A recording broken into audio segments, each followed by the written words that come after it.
आज का episode super interesting होने वाला है क्योंकि एक आदमी ने 9 साल बाद चुप्पी तोड़ी और वो है विजय माल्या। जून 2025 में उनका 4 घंटे का पॉडकास्ट आया राज शमाली के चैनल पर, जिसमें उन्होंने बोला मैं भागा नहीं, 14,000 करोड़ ऑलरेडी रिपेयर हो चुकी है। इंडिया में ईज़ ऑफ डूइंग बिजनेस एक मिथ है, ये कहना था विजय माल्या का राज शमाली के पॉडकास्ट में। आज हम हाइप को साइड रखें और फाइनेंस की नज़र से सच देखेंगे। माल्या ने एग्जैक्टली क्या बोला, क्या नंबर्स उस बात को सपोर्ट करते हैं। एनपीए, डीआरटी, ईडी, सरफेसी सब टर्म्स का मतलब समझेंगे और मीडिया फ्रेमिंग इन्वेस्टर्स को कैसे कंफ्यूज करते हैं। नो पॉलिटिक्स, नो ड्रामा, सिर्फ क्लियर फाइनेंशियल एनालिसिस। चलिए शुरू करते हैं। मेन कोट्स जो हेडलाइंस बनी, बैंक्स ने ऑलरेडी 14,131 करोड़ रिकवर हो चुके हैं, जो कि डबल है ₹6200 करोड़। मैं भागा नहीं, प्रॉपर क्लियरेंस इंडिया से गया। इंडिया में बिजनेस करने के लिए 29 चीफ मिनिस्टर्स की खुशी रखनी पड़ती है। किंगफिशर एयरलाइंस ने 9,000 करोड़ का लोन डिफ़ॉल्ट किया। 17 बैंक से कंसोर्टियम को, इसका लीड था SBI। मार्च 2016 में माल्या ने इंडिया छोड़ा। अप्रैल 2017 में विलफुल डिफ़ॉल्टर डिक्लेयर हुआ। 2018 में फिगरेटिव इकोनॉमिक ऑफेंडर बन गया। पॉडकास्ट के बाद लोग कंफ्यूज हो गए, क्या सच में बैंक्स को पैसा वापस मिल गया? क्या माल्या विक्टिम है या विलन? अब बात करेंगे नंबर्स का सच, claim versus actual figures. Amount क्या है ये, क्या रियलिटी है? ₹6,203 करोड़। डीआरटी का प्रिंसिपल अमाउंट 2017 बेस अमाउंट सिर्फ प्रिंसिपल। 9,000 9,500 करोड़ इंटरेस्ट मिला का टोटल लोन डिफॉल्ट CBI और ED ने केस में ये परस्यू हुआ 14,131 करोड़। ED ने अटैच किए एसेट्स, शेयर्स, प्रॉपर्टीज़, ब्रांड्स, ये कैश नहीं सिर्फ बुक वैल्यू। 7,000 करोड़ अब तक का पेंडिंग क्लेम। 2025 बैंक का लॉस अभी भी पूरा रिकवर नहीं हुआ। तो माल्या का 14,000 करोड़ रुपए का लॉजिक एसेट वैल्यूएशन पे बेस्ड है, ना कि एक्चुअल पैसा ट्रांसफर। ऑक्शन में एसेट कम प्राइस पे बिकते हैं, बायर को 30 से 70% का डिस्काउंट मिलता है। जब फाइनल लिक्विडेशन होगा तभी एग्जैक्ट रिकवरी पता चलेगा। अब यहाँ बात करेंगे कुछ फाइनेंशियल कॉन्सेप्ट्स की। NPA, नॉन परफॉर्मिंग एसेट, जब लोन का इंटरेस्ट 90 दिन तक नहीं आता तो वो NPA बन जाता है। किंगफिशर का लोन अप्रैल 2012 में NPA बना। DRT, date recovery tribunals, loan default, जो कि 20 लाख के केस के लिए स्पेशल कोर्ट। 2017 में बेंगलुरु DRT ने 6,200 करोड़ का ऑर्डर पास किया। सरफेसी एक्ट, इस लॉ के अंडर बैंक कोलैटरल को सीज कर सकते हैं, shares, properties etcetera. Kingfisher house, Goa villa, luxury case सब अटैच हुआ।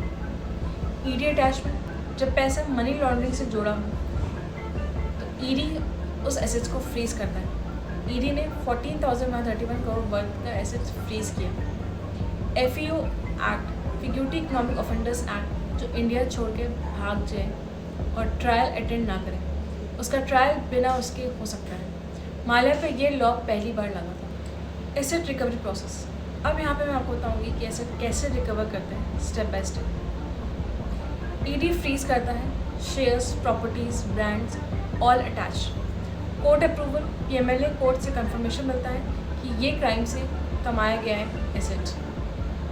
Transfer to banks, court order के बाद ED एसेट बैंक को हैंड ओवर करता है। ऑक्शन टाइम, बैंक सेल करता है लेकिन मार्केट प्राइस पे।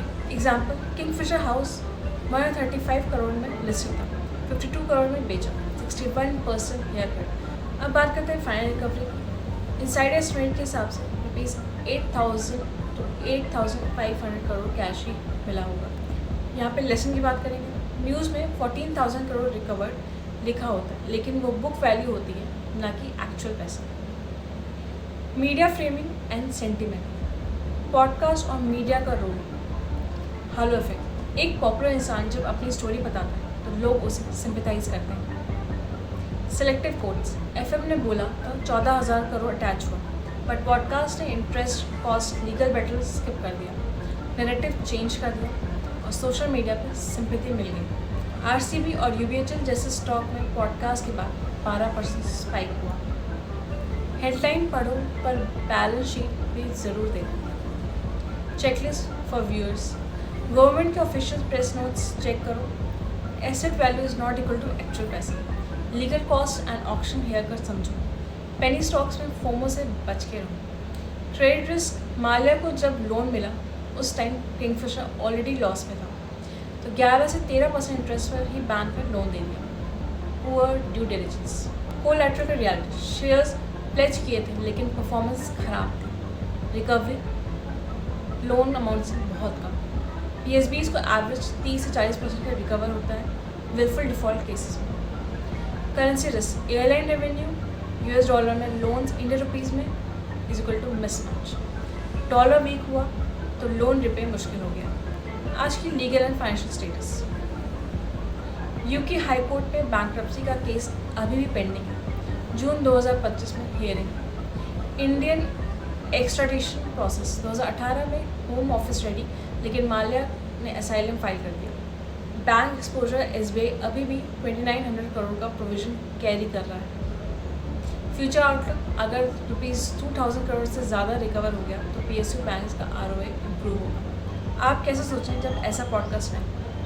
Emotional story is not equal to financial reality. Politics और सेंटिमेंट्स अलग रखो। ऑफिशियल डॉक्यूमेंट्स ज़्यादा इंपॉर्टेंट है rather than media clips. NPA का प्रोसेस समझो, कैश आते आते टाइम लगता है। Asset attach is not equal to पैसा वापस। Reflective questions. चलिए अब थोड़ा आपका व्यू जानते हैं। क्या आपको लगता है बैंक्स ने ओवर रिकवर किया या अभी भी लॉस में? ऐसे डिफ़ॉल्टर्स को पॉडकास्ट प्लेटफॉर्म मिलना चाहिए जब तक उनका पैसा पूरा क्लियर ना हो।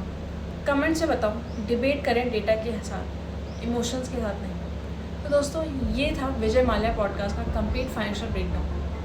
अगर आपको डेटाबेस फाइनेंशियल एक्सप्लेनर्स पसंद है तो सब्सक्राइब करो, बेल आइकन दबाओ और इस वीडियो को उन लोगों के साथ शेयर करो जो सिर्फ हेडलाइंस पढ़ते हैं। मैं हूं विधि वर्मा, सर्टिफाइड फाइनेंशियल प्लानर। मिलते हैं अगले वीडियो में। सोचो डेटा से और इन्वेस्ट वाइजली। Bye bye.